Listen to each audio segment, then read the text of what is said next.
Hello बच्चों, बहुत बहुत नमस्कार। आप सभी को स्वागत है आपके अपने खूबसूरत यूट्यूब चैनल जेई पे। और आज हम पढ़ाने वाले हैं आपको very interesting topic class 11th का है। क्लास 11th का टॉपिक और वो है लॉ ऑफ डेफिनाइट प्रोपोर्शन के बारे में, जो आपको बहुत अच्छे से पढ़ना है और समझना भी है। ये लॉ पूछे भी जा सकते हैं एग्ज़ाम में भी, ठीक है।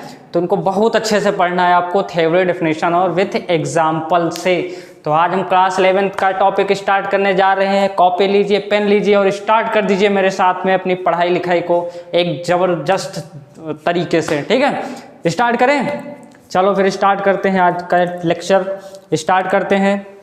कॉपी पेन ले लो, ऐसे मत बैठना बिना कॉपी पेन के, बढ़िया लो कॉपी पेन और स्टार्ट कर दो मेरे साथ में, ठीक है। देखो क्या है कि लॉ ऑफ डेफिनाइट प्रोपोर्शन बताना है हमको। अच्छा, ये सबसे पहले ये तो जान ले कि ये दिया किसने था। ये ब्राउस ने दिया था, ठीक है। किसने दिया था? ब्राउस ने दिया था। और उन्होंने कौन सी स्टेटमेंट दी थी? ब्राउस ने बोला था कि a chemical compound no matter from which source it has been obtain it will contain the same element combined together in the same fixed proportion by mass।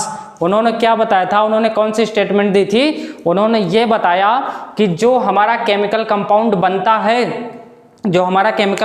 बनता है उसमें जो एलिमेंट होते हैं वो सेम होते हैं और एक फिक्स्ड रेशियो मास में होते हैं, ठीक है। जो हमारा केमिकल कंपाउंड बनता है वो सेम और फिक्स्ड रेशियो मास में होते हैं, ये हमको ब्राउस ने बताया। अब जैसे इसका एक एग्जांपल के तौर पर हम एक समझ लें क्वेश्चन, जैसे सी वाटर हो गया और टॉप वाटर हो गया, ठीक है। सी वाटर और टॉप वाटर। अब इन दोनों का रेशियो फिक्स करना है। कैसे फिक्स होगा? देखो, हाइड्रोजन का कितना हो जाएगा? 1+1, क्योंकि एक हाइड्रोजन का 1 होता है, 2 हाइड्रोजन का 2 हो जाएगा। ऑक्सीजन का कितना होता है? 16 होता है। इसका भी 1+1 रेशियो 16, 1+1 रेशियो 16।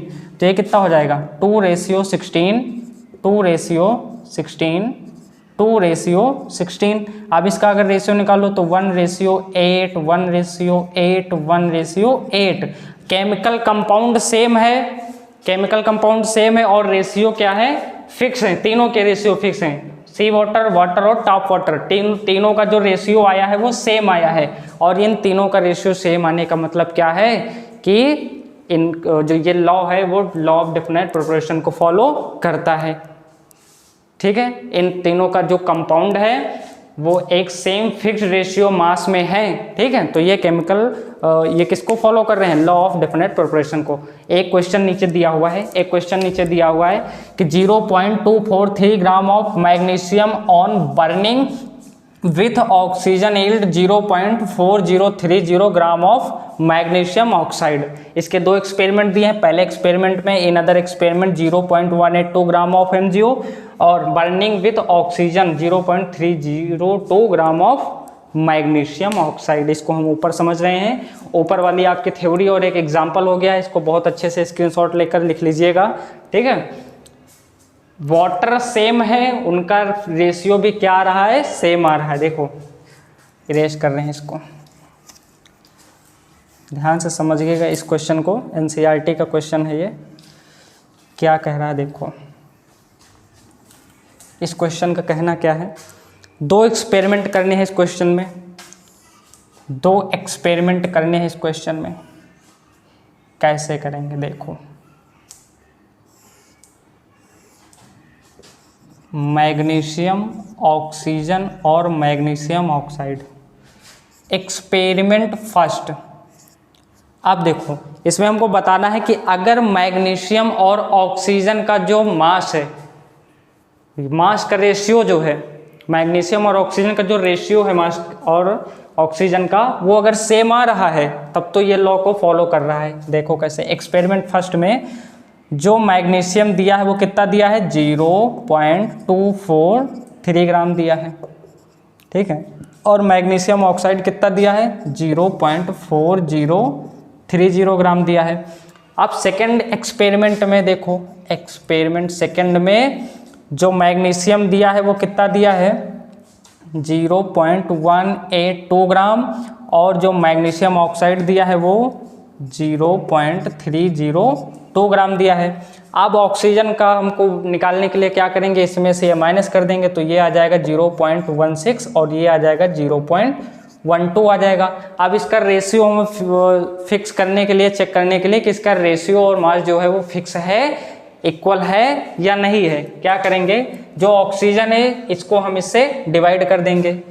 पहले एक्सपेरिमेंट फर्स्ट 0.243 को डिवाइड कर देंगे किससे, 0.16 से, कट कर देंगे इसको, कितना आ जाएगा 1.51 आ जाएगा एक्सपेरिमेंट फर्स्ट। और एक्सपेरिमेंट सेकंड की बात करें तो 0.182 अपॉन 0.12 डिवाइड कर दो 1.51 आ जाएगा। मतलब देखो रेशियो दोनों का सेम आ रहा है भाई, दोनों का रेशियो सेम आ रहा है। और अगर ये दोनों का रेशियो सेम आ रहा है इसका मतलब क्या है कि ये लॉ ऑफ डेफिनेट प्रोपोर्शन को फॉलो करता है। बस इतनी बात हमको समझनी थी। कुल मिलाकर हमको जानना इतना था कि अगर कोई भी केमिकल कंपाउंड है उसका जो मास होगा, जो रेशियो निकलेगा वो सेम होना चाहिए और वो फिक्स होना चाहिए। ठीक है, इतना हमको जानना था जो ब्राहुस ने बताया था। ठीक है, तो ये क्वेश्चन था और एक जो आपका डेफिनेशन बताया, उस डेफिनेशन को और इस क्वेश्चन को अच्छे तरीके से तैयार करिएगा। कल फिर मिलेंगे एक नए लेक्चर के साथ, तब तक के लिए ओके बाय।